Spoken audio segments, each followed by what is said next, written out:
Hello friends, कैसे हैं आप सब। स्वागत है आपका यूपीएससी एट होम प्रविशा के यूट्यूब प्लेटफॉर्म पे। ये हमारी इकोनॉमिक्स की आज की सेकंड क्लास है। फर्स्ट क्लास के पहले हम कंप्लीट कर चुके हैं। इसमें हम क्या पढ़ेंगे, मनी सप्लाई के बारे में। तो हमें इसको पढ़ने की ज़रूरत क्यों है। We need to know the supply of money in economy for two reasons. क्या है, मनी सप्लाई को मेज़र करने की क्या ज़रूरत है। क्या है, मनी सप्लाई के मेज़रमेंट की क्या ज़रूरत है। मेज़र करने की ज़रूरत क्या है। ज़रूरत क्या है, क्या ज़रूरत है।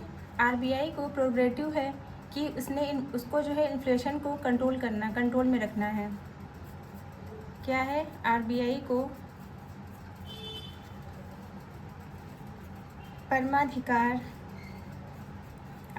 परमाधिकार है कि उसने इन्फ्लेशन मतलब क्या, मुद्रास्फीति को कंट्रोल में रखना है।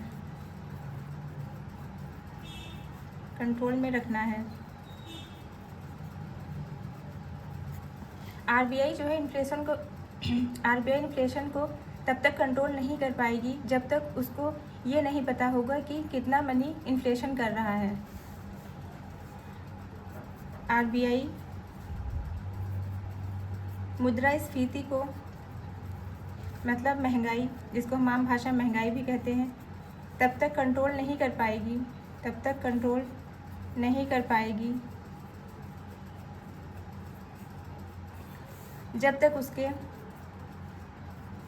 जब तक उसको ये नहीं पता होता है, जब तक उसको ये नहीं पता है कि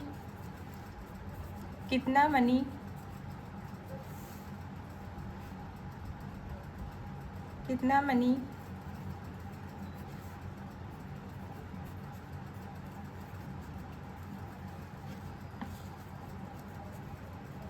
इन्फ्लेशन कर रहा है।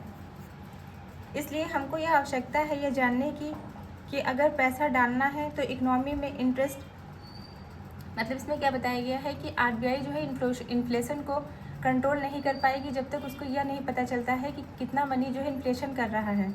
इसलिए हमको ये जो है जानने की आवश्यकता पड़ती है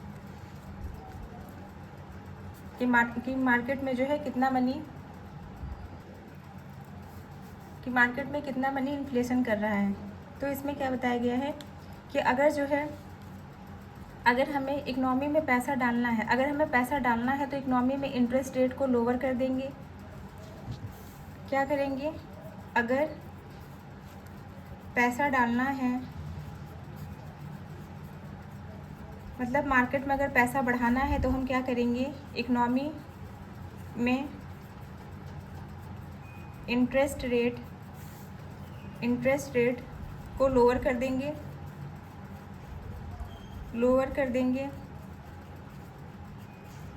अगर आरबीआई को मनी विथड्रॉ करना है तो इन्फ्लेशन कंट्रोल करनी है तो उसके लिए मनी निकालना पड़ेगा। अगर आरबीआई को क्या करना है, अगर आरबीआई को इन्फ्लेशन को कंट्रोल करना है तो उसके लिए क्या करना पड़ेगा, आरबीआई क्या करेगा, अगर आरबीआई को इन्फ्लेशन को मतलब जो महंगाई है उसको कंट्रोल करना है तो उसके लिए उसे मनी को निकालना पड़ेगा इकोनॉमिक से। उसके लिए उसे मनी को विड्रॉ करना पड़ेगा।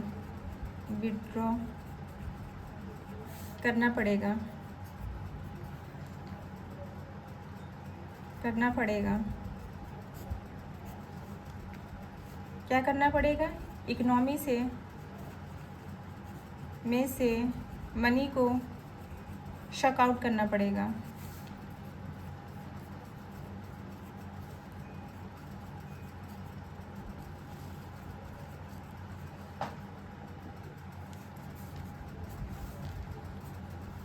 अगर मनी को चेकआउट करना है तो उसके लिए हमें क्या करना पड़ेगा?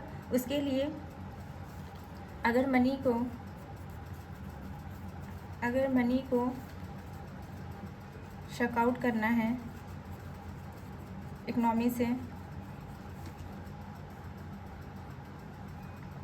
चेकआउट करना है तो क्या करना पड़ेगा?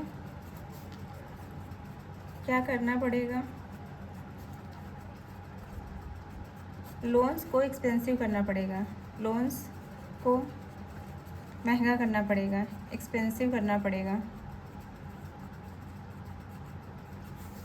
तो इसका प्रभाव क्या देखने को मिलेगा? जैसे ही लोन महंगा हो जाएगा, जैसे ही लोन जो है महंगे हो जाएंगे तो लोग क्या करेंगे? लोग कम लोन लेंगे। जैसे लोन महंगा होगा, जैसे लोन महंगे होंगे उसका असर क्या देखने को पड़ेगा? लोग जो है कम लोन लेंगे, कम जो है क्वांटिटी में लोन लेंगे, कम अमाउंट का लोन लेंगे, तो उससे अपने आप ही देश में पैसा चेकआउट हो जाएगा। जब लोग जो है लोन कम लेंगे तो उनके पास पैसे की कमी रहेगी, जिससे क्या रहेगा? जिससे मार्केट में जो है पैसे की कमी देखने को मिलेगी, तो पैसा जो है अपने आप ही इकोनॉमी से चेकआउट हो जाएगा। ये कहाँ चला जाएगा? ये आरबीआई के पास चला जाएगा, आरबीआई के पास चला जाएगा।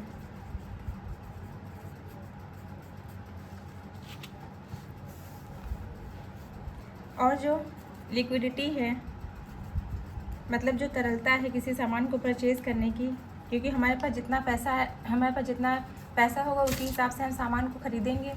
तो जो मार्केट में जो लिक्विडिटी है वो क्या हो जाएगी? जो मार्केट में जो लिक्विडिटी है, जो इन्फ्लेशन है, वह अपने आप ही कंट्रोल में आ जाएगा, वह अपने आप ही कंट्रोल में आ जाएगा।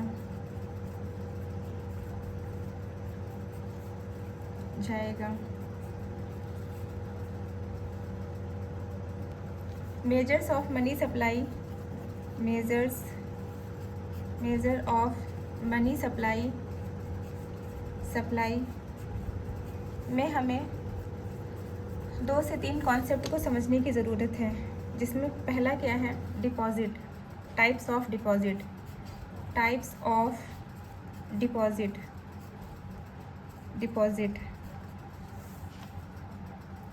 नेक्स्ट क्या है?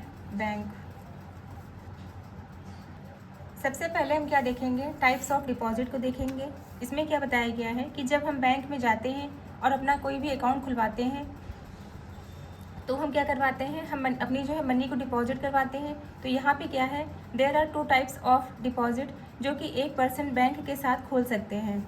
मतलब कोई भी पर्सन जो है बैंक के साथ 2 तरह के डिपॉजिट खोल सकता है। एक क्या है? एक है 2 प्रकार के डिपॉजिट होते हैं। एक क्या है? Demand deposit.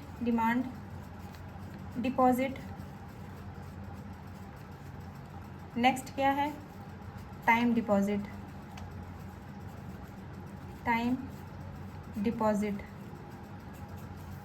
तो ये क्या होता है? बैंक को हम बाद में देखेंगे। ये क्या होता है? Demand deposit and time deposit. इसमें जो है डिमांड डिपॉजिट में क्या है कि आप इसमें जो पैसा रखते हैं वो अपनी ज़रूरत के अकॉर्डिंग उसको विड्रॉ कर सकते हैं। मतलब जब आपको जो है उसकी नीड है तो आप क्या कर सकते हो? उसको विड्रॉ कर सकते हैं। कोई टाइम टेकिंग इसमें नहीं है। ये क्या है कि आप इसमें बताया गया है कि आप इसमें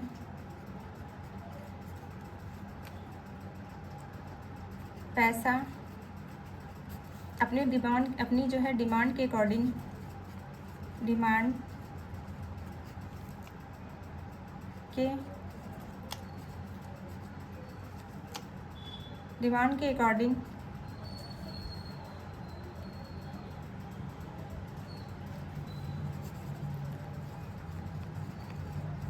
के अकॉर्डिंग क्या कर सकते हैं? विड्रॉ कर सकते हैं। टाइम डिपॉजिट में क्या बताया गया है कि इसमें जो है,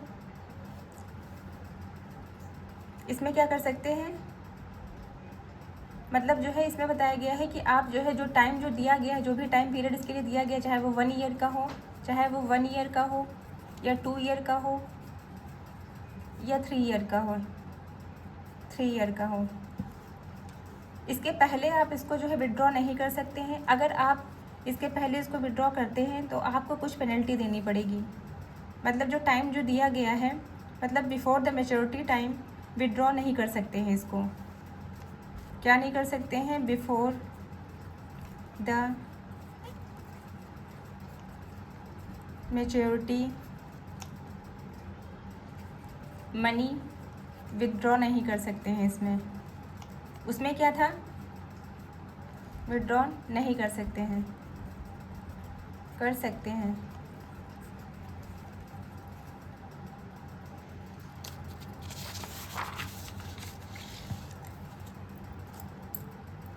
क्या बताया था? टाइम डिपॉजिट में क्या था? टाइम डिपॉजिट इसमें बताया गया था कि आप जो है जो इसमें जो सर्टेन जो टाइम दिया गया है उससे पहले आप इसको जो है विड्रॉ नहीं कर सकते हैं। अगर आप मनी को विड्रॉ कर भी लेते हैं, टाइम पीरियड से पहले अगर इसको विड्रॉ कर लेते हैं तो आपको कुछ पेनल्टी देनी पड़ेगी। मतलब इसमें बताया गया है कि 1 ईयर का, 2 ईयर, 3 ईयर, जितना भी टाइम पीरियड जो दिया गया है, जितने टाइम के लिए आपने भी जो है इसको इसमें जो अकाउंट खुलवाया है टाइम डिपॉजिट के अंतर्गत, उसके पहले अगर आपने जो मेच्योरिटी पीरियड है, अगर उसके पहले आप जो है अपनी मनी को विड्रॉ करते हैं तो आपको जो है कुछ सर्टेन जो है पेनल्टी देनी पड़ेगी। इसमें क्या बताया है? जो डिमांड डिपॉजिट है, इसमें क्या है? डिमांड डिपॉजिट इसमें बताया गया है कि आप इसमें जो है अपनी ज़रूरत के अकॉर्डिंग जो है कभी भी पैसा विड्रॉ कर सकते हैं। इसका एग्जांपल हम देख सकते हैं। मान लीजिए आप गए HDFC बैंक में, आपने वहाँ पे डिमांड डिपॉजिट अकाउंट खुलवाया, तो इसमें क्या होगा कि आप अपनी मर्ज़ी के अकॉर्डिंग पैसा विड्रॉ कर सकते हैं, आपको जब भी जो है इसकी ज़रूरत होती है। कौन से बैंक में गए? HDFC बैंक में हम गए, वहाँ पे हमने अपना एक अकाउंट खुलवाया डिमांड जो है डिपॉजिट। तो हमको जो है जब भी उसकी जो है ज़रूरत होगी, हम उस टाइम पे उसको क्या कर सकते हैं? उसको हम विड्रॉ कर सकते हैं। नेक्स्ट हम देखेंगे, ये हमने जो डिमांड डिपॉजिट को देखा और बैंक डिमांड डिपॉजिट को देखा और टाइम डिपॉजिट को देखा। अब हम नेक्स्ट क्या देखेंगे? बैंक के बारे में। तो यहाँ पे जो बैंक है कौन से हैं? फर्स्ट क्या है? बैंक कितने, पहला जो बैंक है वो क्या है? Commercial bank. कॉमर्शियल बैंक इसी का जो इसमें जो है, हम इसमें बात किसकी करेंगे? बात हम इसमें मेन कॉमर्शियल बैंक की करेंगे। इसी के अंतर्गत जो है एक आता है कोऑपरेटिव बैंक। कोऑपरेटिव बैंक क्या होता है? कोऑपरेट बैंक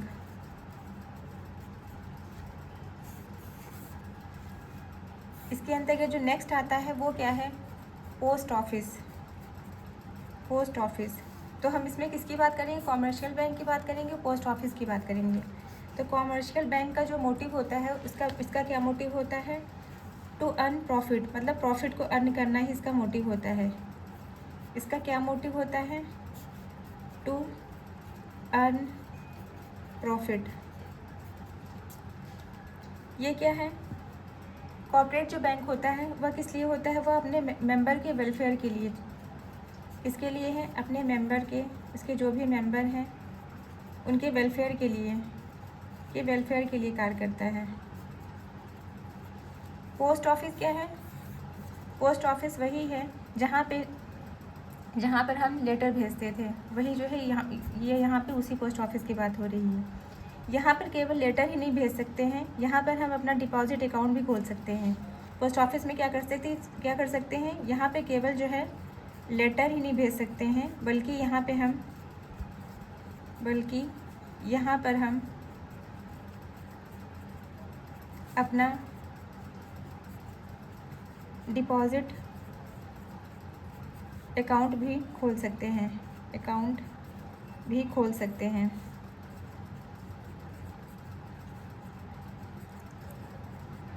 जब हम अकाउंट की बात करेंगे तो कौन सा अकाउंट आता है, जिसके बारे में हमने पहले भी देखा है कि अकाउंट 2 प्रकार के खोल सकते हैं। एक है डिमांड, जिसमें हम अपनी आवश्यकता के अनुसार कभी भी जो है मनी को विड्रॉ कर सकते हैं, डिमांड डिपॉजिट।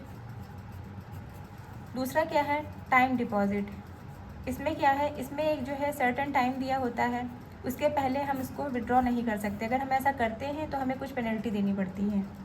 तो ये हमने देख लिया। हमने क्या देखा, हमने देखा टाइप्स ऑफ डिपॉजिट के बारे में, जिसमें डिमांड डिपॉजिट और टाइम डिपॉजिट आता है। नेक्स्ट हमने बैंक को देखा। अब हम एक और कॉन्सेप्ट देखेंगे, क्या, लिक्विडिटी। लिक्विडिटी ये क्या कहते हैं, इसे हम बोलते हैं तरलता। मतलब तरलता का मतलब क्या होता है कि हम कितनी आसानी से कोई भी वस्तु कैश में कन्वर्ट करा सकते हैं। तरलता क्या है, हम कितनी आसानी से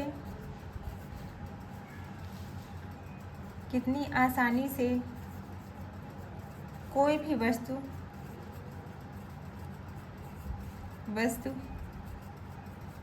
को कैश में कन्वर्ट कर सकते हैं। ये क्या कहलाती है, ये हमारी तरलता कहलाती है। मान लीजिए आपको कुछ ख़रीदना है, आपका मन कर रहा है चिप्स खाने का, और आपकी जो है पॉकेट में क्या है, आपकी पॉकेट में उस टाइम पे कैश पड़ा हुआ है। तो आप क्या कर सकते हैं, आप तुरंत जो है शॉप पे जाएंगे, उसको कुछ कैश देंगे और उसके बदले आपको जो है वो चिप्स का पैकेट तुरंत मिल जाएगा। तो ये जो एक कॉमन सिचुएशन हुई। इसमें क्या बताया गया है, आपको मान लीजिए आपको कुछ खरीदना है, आप शॉप पर जाएंगे,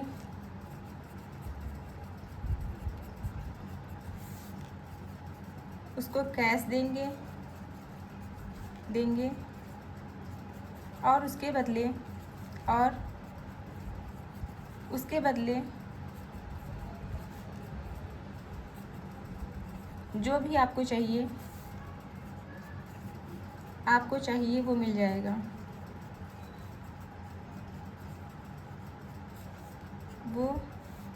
वो ले सकते हैं।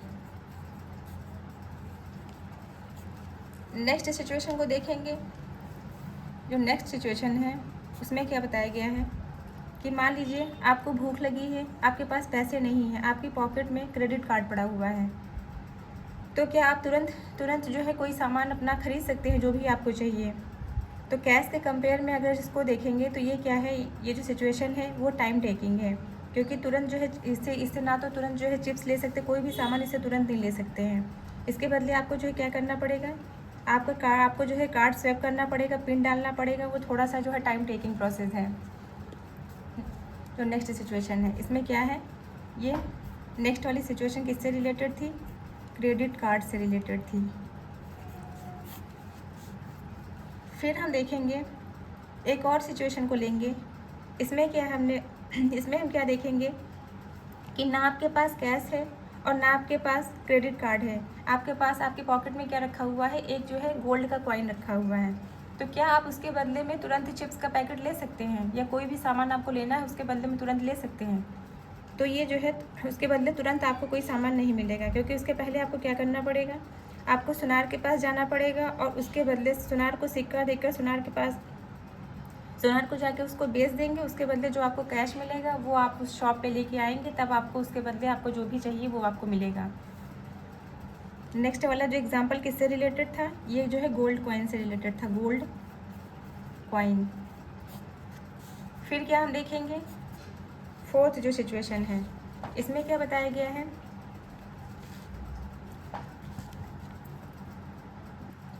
हमारे पास क्या है, हमारे पास गांव में एक ज़मीन पड़ी हुई है, उसको हमको क्या करना है, उसको हमें कैश में कन्वर्ट कराना है। गांव में जो है एक लैंड है, गांव में क्या है, एक लैंड है, उसको हमें क्या करना है, उसको हमें बेचना है और हमें उसके बदले पैसे चाहिए, जिससे हम मार्केट में जो है जाके सामान खरीद सकें। तो ये क्या है, ये जो प्रोसेस है ये बहुत ही ज़्यादा टाइम टेकिंग है। इसके अंतर्गत जो है क्या बताया गया है कि इस सिचुएशन में पहले हम क्या करेंगे, सबसे पहले हमें एक बायर देखना होगा, उस ज़मीन को जो है ख़रीदने वाला देखना होगा। उसके बाद में हम उसको ट्रांसफ़र करने का जो है प्रोसीजर जो है करना पड़ेगा। और क्या करना पड़ेगा, एक जो है कॉन्ट्रैक्ट बनाना पड़ेगा, डीड बनेगी, स्टैम्प ड्यूटी लगेगी और कुछ विटनेस होंगे कि ये जो लैंड है हम एक्स पर्सन को ट्रांसफ़र कर रहे हैं, तब जाकर हमें क्या मिलेगा, हमें कैश मिलेगा। तो ये जो प्रोसेस है वो जो है बहुत ज़्यादा टाइम टेकिंग प्रोसेस है। तो इसमें हम क्या देखेंगे, यहाँ पे हम ये देख सकते हैं कि जो लैंड की जो लिक्विडिटी है वो सारे जो है जो ऊपर के जो 4 केसेस हैं, जिसमें पहले वाले केस में क्या था कि हमारे पास जो है पॉकेट में डायरेक्ट कैश रखा हुआ था, उसके बदले हम कुछ भी खरीद सकते थे। दूसरा क्या था, क्रेडिट कार्ड था। क्रेडिट कार्ड में क्या था कि वो हम जो उसको स्वैप करके उसके बाद में हम उसे पिन कोड डाल के उससे ले सकते थे। थर्ड क्या था, गोल्ड कॉइन था। गोल्ड कॉइन में भी हम सुनार के पास जाएंगे, सुनार के पास जाने के बाद में उसको जो है उसको बेचेंगे गोल्ड कॉइन को, उसके बदले हमें जो कैश ट्रांसफ़र होगा उससे हम मार्केट में आएंगे, तब जाके हम सामान ले सकते हैं। लैंड में क्या था, लैंड का प्रोसेस बहुत ज़्यादा लंबा था, इसको हमें बेचना था। तो बेचने के लिए जो सारे इसके जो प्रोसेस में जो जितने भी स्टेप आते हैं उसको कंप्लीट करने के बाद में फिर जो है हमें जो कैश मिलता। तो ये जो सिचुएशन थी ये सबसे ज़्यादा जो है अगर कही जाए सबसे ख़तरनाक वाली जो सिचुएशन यही थी।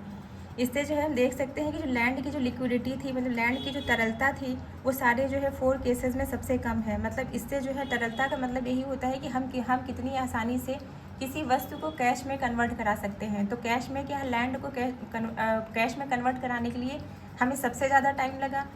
गोल्ड कॉइन को हमको उससे कम टाइम लगा, क्रेडिट कार्ड को उससे कम टाइम लगा, और कैश तो जो है जो पॉकेट में कैश था वो तो डायरेक्ट कैश था ही।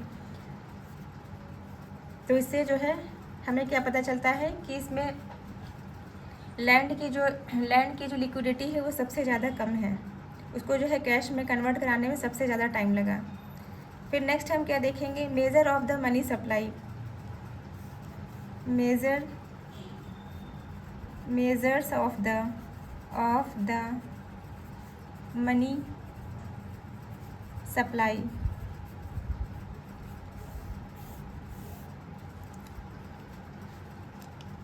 अगर मान लीजिए इसको हम कैसे देख सकते हैं कि जो इंडिया की पूरी कंट्री की जो सारी पब्लिक है उसको मिला दिया जाए और उनके पास जितने भी कॉइन्स पड़े हुए हैं या जितने भी उनके पास नोट्स हैं सबको ऐड कर दिया जाए, तो क्या आ जाएगा, MO।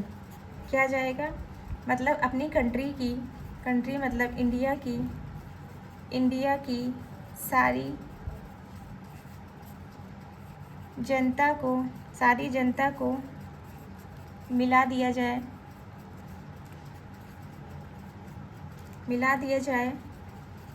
तो उनके पास जितने भी कॉइन्स नोट्स पड़े हुए हैं वो क्या आ जाएगा, उनको जो है जब ऐड कर दिया जाएगा कॉइन्स और नोट्स को जो है मतलब पूरी जो है कंट्री की जितनी भी पॉपुलेशन है उनके पास जितने भी कॉइन्स और नोट्स हैं उनको जो है ऐड कर दिया जाएगा, तो क्या आ जाएगा, ये हमारा आ जाएगा MO। बट जो RBI है वो यहीं पे नहीं रुकती है। RBI इतनी बड़ी कंट्री को रेगुलेट कर रही है तो उसको और भी एग्रीगेट चाहिए to measure the money and supply. मतलब केवल जो है MO से काम नहीं चलेगा यहाँ पे। तो इस सिचुएशन में क्या होगा, इस सिचुएशन में RBI क्या करेगी,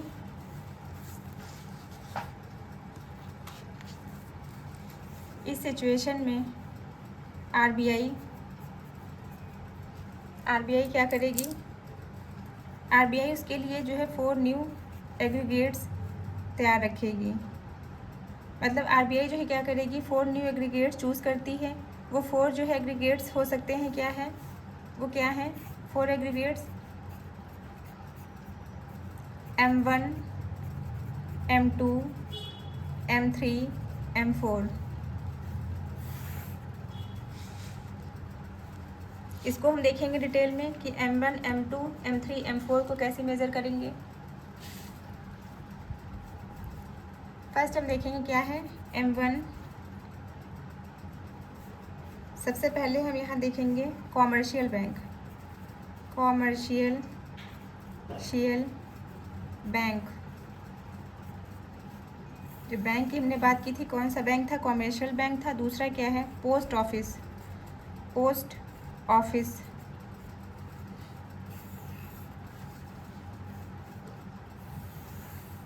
फिर यहाँ पे क्या है, हम ये चार्ट के माध्यम से इसको समझेंगे। M1 M2, इसको हम ये देखेंगे कि कैसे हम इसको मेज़र करेंगे, M1 M2 M3 M4 को।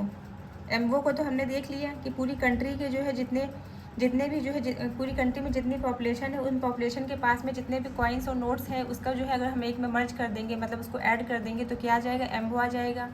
चूँकि RBI क्या है, RBI इतनी बड़ी कंट्री को रेगुलेट कर रही है, इसलिए वो जो है 4 और एग्रीगेट्स लेके आई है मेज़र करने के लिए मनी सप्लाई को, जो क्या है M1 M2 M3 M4।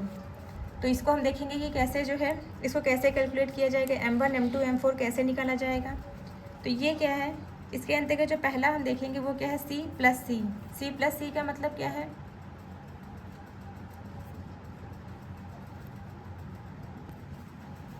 Cash plus coin.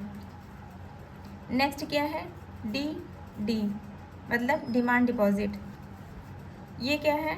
TD time deposit. ये क्या है? टाइम डिपॉजिट है। ये डिमांड डिपॉजिट है, ये है टाइम डिपॉजिट। अब हम पोस्ट ऑफिस की बात करेंगे। इसमें क्या है? DD मतलब डिमांड डिपॉजिट, जो कि पोस्ट ऑफिस में खुलवाया गया। फिर क्या है? Time deposit TD। तो इसको हम देखेंगे। M1 क्या है? M1 कैसे निकाला जाएगा? M1 में C प्लस सी को ऐड किया जाएगा, कॉमर्शियल बैंक का DD ऐड होगा, और ये जो है इसके अंतर्गत नहीं आएगा। मतलब टाइम डिपॉजिट और पोस्ट ऑफिस का डिमांड डिपॉजिट और टाइम डिपॉजिट, ये इसके अंतर्गत नहीं आएगा। मतलब इन दोनों को ऐड करके क्या निकलेगा? M1 निकलेगा। C प्लस सी मतलब कॉइन प्लस कैश को ऐड करने पे, और कॉमर्शियल बैंक का कॉइन प्लस कैश को ऐड करने पर, और जो कॉमर्शियल बैंक है उसका DD ऐड करने, मतलब डिमांड डिपॉजिट ऐड करने पे क्या निकलेगा? M1 निकलेगा। नेक्स्ट सिचुएशन में हम देखेंगे कि M2 कैसे निकलेगा। M2 निकलेगा कैश प्लस कॉइन। दूसरा है डिमांड डिपॉजिट कमर्शियल बैंक का, टाइम डिपॉजिट इसके अंतर्गत नहीं आता है। फिर पोस्ट ऑफिस का जो है डिमांड डिपॉजिट भी इसमें ऐड होगा। तो ये हमारा क्या निकलेगा? M2। M3 को हम देखेंगे। M3 में क्या बताया गया है? M3 के अंतर्गत कॉइन प्लस कैश ऐड होगा, डिमांड डिपॉजिट इसके अंतर्गत आएगा, और टाइम डिपॉजिट आएगा। पोस्ट ऑफिस से यहाँ कोई लेना देना नहीं है। इसमें क्या बताया गया? जो M3 है, M3 का पोस्ट ऑफिस से कोई लेना देना नहीं है। M3 का पोस्ट ऑफिस से कोई लेना देना नहीं है,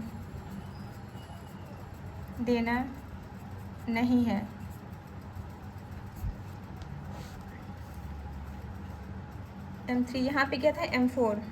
M4 में क्या है? इसके अंतर्गत CC को ऐड करेंगे, DD को ऐड करेंगे इसमें, और TD मतलब टाइम डिपॉजिट।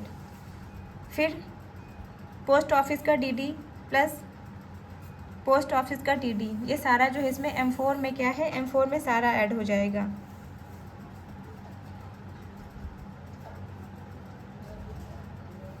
M4 क्या है? M4 is equal to banks deposit मतलब बैंक्स में जितने भी डिपॉजिट हुए हैं, मतलब डिमांड डिपॉजिट और time deposit, plus post office में जितने भी डिपॉजिट थे, मतलब पोस्ट ऑफिस का DD प्लस TD को ऐड कर देने पे क्या आ जाएगा? इसको पूरा जो है ऐड कर देने पे क्या आ जाएगा? M4 आ जाएगा। अब इस सिचुएशन को हम एक अमाउंट के माध्यम से देखेंगे। मान लीजिए इसमें M1 में C प्लस सी कितना है? 20 है। DD कितना है? 20 है। इसका जो है कॉमर्शियल बैंक में टाइम डिपॉजिट था नहीं, इसमें कोई मतलब नहीं है। पोस्ट ऑफिस में इससे कोई मतलब नहीं, तो क्या है? इसमें सिर्फ जो है M1 में कितना है? 20 प्लस 20 इक्वल टू कितना है? 40। ये कितना आया 40 आया। फिर क्या है M2 में क्या है C + C 20 है और DD कितना है, ये भी मान लीजिए 20 है और TD से कोई मतलब नहीं है। फिर इसमें जो है DD कितना है, इसमें पोस्ट ऑफिस मान लीजिए 30 है, तो ये कितना हो गया टोटल = 70।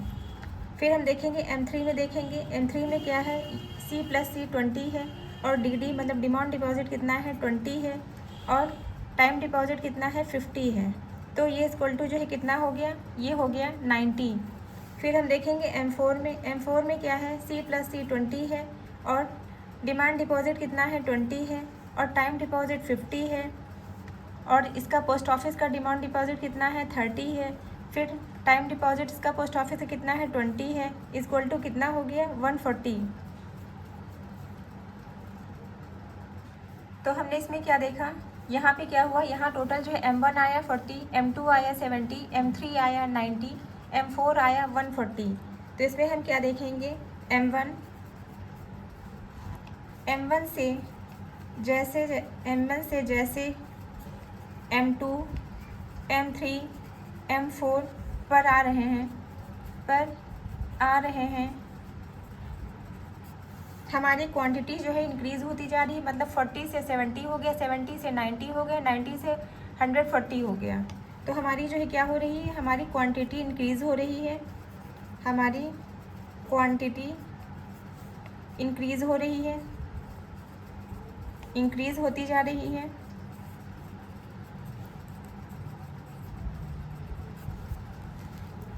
मतलब हमारी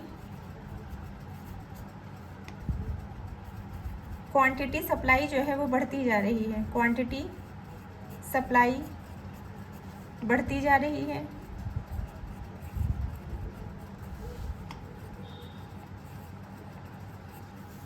लेकिन जब हम लिक्विडिटी की बात करते हैं तो वह जो है क्या हो रही है, वह कम होती जा रही है।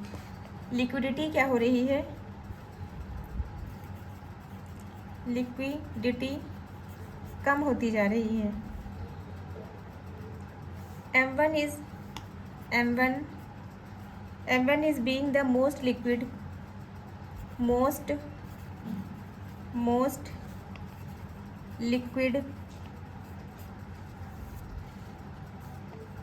and M4 being the least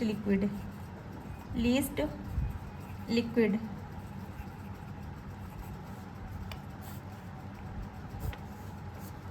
M1 जितना ज़्यादा लिक्विड है, M4 क्या है कम से कम उतना ही जो है वो, M1 जितना ज़्यादा लिक्विड है, M4 क्या है वो बहुत कम लिक्विड है।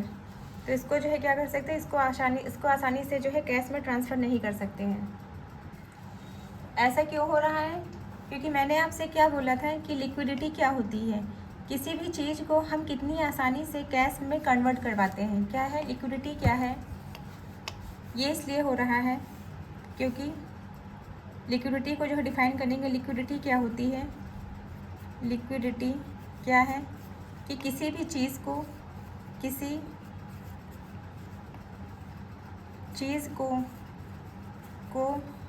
हम कितनी आसानी से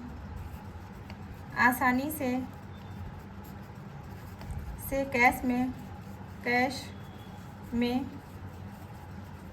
कन्वर्ट कर लेते हैं, ये क्या होती है, ये हमारी लिक्विडिटी कहलाती है। जब M1 में बात कर रहे थे तो एक हाथ में हमारे कैश थी, तो हमें उसे कन्वर्ट कराना, जो हमारे हाथ में जो कैश थी उसे हमें कन्वर्ट कराना नहीं था। सबसे पहले जो है ये सबसे ज़्यादा लिक्विड कही जाएगी। इसके बाद में जो है कॉमर्शियल बैंक का DD ऐड कर देते हैं इसमें, तो ये जो है ये सबसे। जब हम M2 की बात करेंगे, M2 में क्या है, M2 में C + C मतलब coin plus cash plus DD, इसका कॉमर्शियल बैंक का, ये किसका कॉमर्शियल बैंक का DD प्लस क्या हो रहा था, पोस्ट ऑफिस का DD। तो इसमें हम क्या देखेंगे, पोस्ट ऑफिस का जो DD है उसको जो उसकी कंपेयर में कॉमर्शियल बैंक का जो DD है उसको हम जल्दी विड्रॉ कर सकते हैं। इससे ये पता चलता है कि मनी को कैश में कन्वर्ट करने की डिफ़िकल्टी जो है वो बढ़ती जा रही है। मतलब लिक्विडिटी जो है वो क्या हो रही है, लिक्विडिटी M1 से M4 तक लिक्विडिटी क्या हो रही है, वो घटती जा रही है। लिक्विडिटी घटती जा रही है, घटती जा रही है। फिर हम क्या है, फिर हम देखेंगे M3 में क्या था।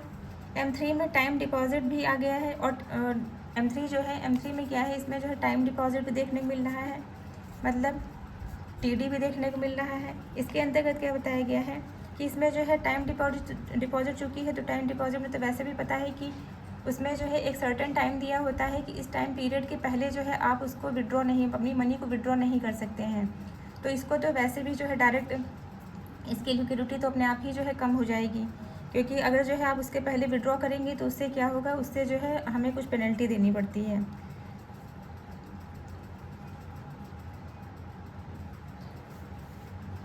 इससे जो है हम क्या देखेंगे, जो डिमांड डिपॉजिट है DD जो है वो क्या है, वो ज़्यादा लिक्विड हुआ M3 से। M3 में क्या है, M3 में टाइम डिपॉजिट दिया हुआ है, और इसमें जो है M2 में क्या है, M2 में डिमांड डिपॉजिट की बात की गई है। तो इसलिए कहा जा सकता है कि M3 से M2 कैश में जो है ईजिली कन्वर्ट हो सकता है। तो ये क्या है कि M3 से M2 जो है क्या है, वो जो है ज़्यादा तरल है। तो ये हमारा जो कॉन्सेप्ट था वो हमने कंप्लीट कर लिया। आप लोगों को हमारी जो ये सीरीज़ चल रही है कैसी लग रही है, हमारे कमेंट सेक्शन में ज़रूर बताइए। तो ऐसे ही पढ़ते रहिए, लाइफ में आगे बढ़ते रहिए, UPSC एट होम प्रविशा के साथ में मेंस आंसर राइटिंग करते रहिए। Thank you.